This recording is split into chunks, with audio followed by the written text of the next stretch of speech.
viewers, welcome to another episode of Inside the Dressing Room powered by Extreme. I'm your host Rubai Dhaka, and our world beaters women team came back to Bangladesh. They received a felicitation, but we'll talk about that later. But first, more important things, more specifically Peter Butler and his tactics. To talk about all that, I have Ahmed Shaikh with me. Shaikh, a lot of talk has been thrown at Peter Butler, a lot of criticism, a lot of scrutiny, but he came out winning at the end. He's now laughing at all of us. Yes. What was the difference? Let me start this conversation by asking you the most important question. He omitted two of the most senior players in the team, Sabina, Sanjida. And he replaced them. He found their replacements very quickly, and the team almost went through a tournament unscathed.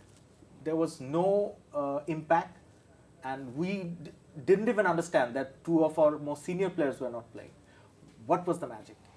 সব মশার বিরুদ্ধে সুরক্ষা দিতে এলো Bashundhara extreme aerosol মশার বিরুদ্ধে extreme সুরক্ষা I think Butler had his plan ready from a long ago, and he knew what are the things he needed to tweak on his team.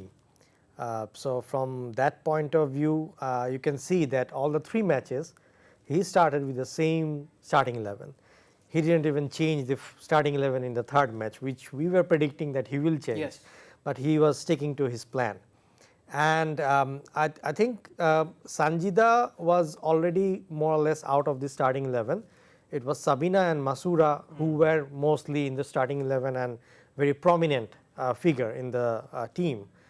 So what Butler did is like Butler came up with a different approach for the team, which is like he played the team on a very high line defense. The whole defense was starting from the middle circle.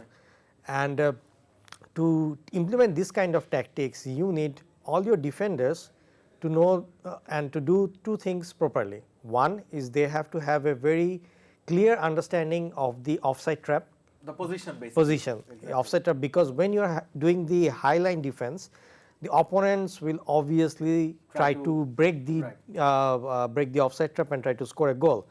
So for the center defense and the right back, left back, they really need to know how to do the offside trap. Otherwise, it will be a one-on-one with the goalkeeper, which we saw in the Myanmar game. There was a lot of one-on-one situation with Rupna Chakma, I think the goalkeeper. She was very agile and very quick. So the defense line and the goalkeeper has to be a sweeper keeper like Manuel Neuer, the way he plays, very fast and very good with the feet. So they were very quick, and at the same time they are doing the offside trap very well. And this is the base of Butler's attacking mentality and Butler's whole strategy. So when you are implementing a high line defense, then you're actually playing your entire game in opponent's half. So for that, what you need is all the 10 players, outfield players, they have to be in a single harmony, going back and forth in the same rhythm, same tempo. Pattern. So that's why it is very important for Butler to have the same quality of players who have the same knowledge of workload, work rate, and at the same time pressing mentality. So in a way, Butler plays, when defensively he is playing, he plays a 4-5-1 strategy. And in his strategy, Maria is always the defensive midfielder who is like pivoting, who is like changing. The holding one. Holding one. So, and in the midfield, Monica and Shopna, they two are doing the support to the wingers and the strikers. Now, what Monica does is Monica is very attacking, and she joins Tohura and the other two wingers very much in the attack, and she stays on the edge of the box. So that's why you will see like when the opposition defenders are defending, the second ball is always Monica is there. So that is basically the style of their game. But the most critical and I think the most important player in Butler's whole strategy is Swapna Rani, because she is the silent killer. She does the basic work and she is always holding to her position. Exactly. So even though Shopranari is not like a prominent figure, if you say like Rituparna Or a Tohra, star player or a match winner. He does the player. Busquets role. Yeah, she does the Busquets role. And Afida, she is the calm, quiet leader who is the last line of defense. So she needs to understand the offside trap very well. Well, let me come to that point, Shaikh. When you are playing a high line defense, we always see the pairing of centre back and the holding. Yes. That trio, the triangle, it's very, very important. Do you feel that Butler chose 3 new players for this, or the same players are now playing in a different role? I think I would say it's same players but in a different role, because Maria and Monica, they were always playing together. And when they were playing 2-3 years back, we used to make fun and say that they're the Xavi and Iniesta of Bangladesh, because their combination and work rate was so seemingly fluid. So we used to call him Xavi Iniesta of Bangladesh. So what happened is, like, now Maria is staying back. She is not going forward. Only Monica is going forward, and Shopna is there. So with that, Rituparna and Shamsun Nahar both are very quick and very good on the flanks. And there is one point, I think it's Butler's DNA, I would say, that is they are not the person who is pressing, not necessarily she is winning the ball. Somebody is pressing and the other person is taking the ball away. So in this way, what is happening is, like, all the players are helping each other out to gain the ball. And when they're gaining the ball, the back 4 and Maria is staying back, but the other 5, they are so quick for counter attack, the opponent defense is not prepared to like have their attack. So that's why you could see, like, all the wingers are going and crossing.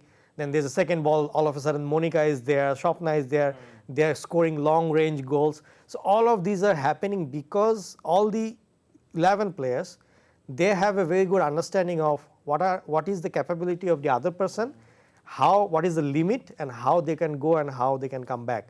So when the understanding is good between the team, it automatically sees in your game. Right. And Shaikh, one other thing which is a major portion of football team, that is leading the dressing room. Sabina was, of course, the undisputed leader of this pack. He is not there anymore, nor is Sanjida and Masura, the senior players. Who do you think Butler shifted this baton to? Who's the undisputed leader now in the dressing room? I think the captain Afida, she is the undisputed leader, and I would say. Mind you, he is not the most senior though. No, not the most senior, but she seems very mature. Very mature, very calm. Very calm in her talks. Whenever she comes to the press conferences, she has this smartness about her to answer all the questions, dodge all the bullets, and she looks the captain that Bangladesh needed. Yes, right? Because when you are a captain, even though you need to have a control of the dressing room, doesn't necessarily mean that you will be shouting at your players. Or dominating your colleagues. Like the Roy Keane used to do. There are places where you can be the silent person and still can manage the dressing room. So there's one incident that I remember is, like, when Afeda was doing the press conference before going to Myanmar, some journalist asked him about Sabina and Masura and their effect, and the only thing that she said is no comments. This is a very nice way to avoid all the or ignore unwanted questions. So this is the smartness of a captain, and she is always very calm and quiet and doing her work exactly the way everyone wants. Right. So that's why I think it's the best pick. Well, Shaikh, we talked about Butler's tactics, the team's smartness, the captain's smartness. But let's talk about Bafufe's smartness now for a while. Okay. What they did yesterday night, or like late tonight, early tonight, do you think that was very smart? Arranging a felicitation program at 2:30 a.m. in the night, middle of nowhere, and why we could not figure out. Still, football fans are figuring out in the social media and everywhere. I received a lot of phone calls. Why did that happen? I don't have the answer. Do you? I also don't have the answer, because I would say that celebration is basically something between the fans and the players. Exactly. And if you cannot make it happen for the fans, then it becomes very irrelevant. and having a 2:30 a.m. Event where the next day is a working day, I think the general people will not be obviously attending There it. were some fans. Yeah, there were some fans. Exactly. Some fans will always be there, but it shouldn't be the like the celebration kind of a fan. So I think I don't know who was making the decisions. I think maybe he or she, whoever is making the decisions, they may have like for them it is very normal. Shai, the decision seemed to be came from the highest level of BFF because Tabitawal was there, the Yeah. president was there, and most surprisingly is that a lot of expectations were from him that he's going to announce some sort of incentives, at least the due ones. Almost 15 million taka is due to these players who won the SAF championships. Still, there is no update on that. And last night, he did not clear anything out. He did not even utter a single sentence of a new incentive or new planning, nothing. Yeah, I think the plan he said is basically the mission that they are going to have for Australia. So I think as a president, he is more focusing on the mission for the AFC Asian Cup. But having said that, I still personally don't think it was the right decision to have some kind of a celebration over there at midnight, because it's not in our culture that we do celebrations at midnight. I don't think it's anybody's Anybody's culture. culture. I don't think, other than that, if you win a World Cup or a Euro, then you come back and the team goes for a long bus ride. That's a different issue. But again, we cannot figure this thing out. But lastly, what are your expectations from these teams, especially this group of players?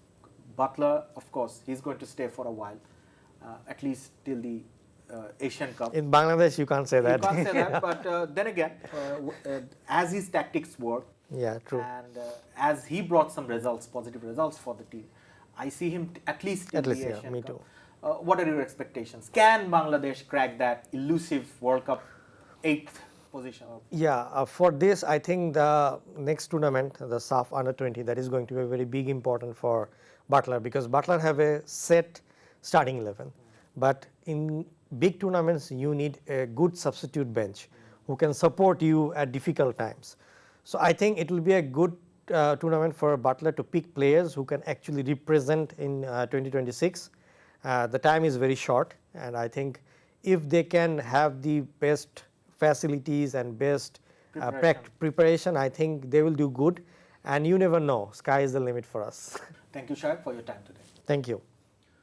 Folks, that was another episode of Inside the Dressing Room powered by Extreme. I'll be back soon with more sporting topics and discussion points. Till then, you take care. For more updates, follow us on Facebook, subscribe our YouTube channel, get the latest update on www.daily-sun.com.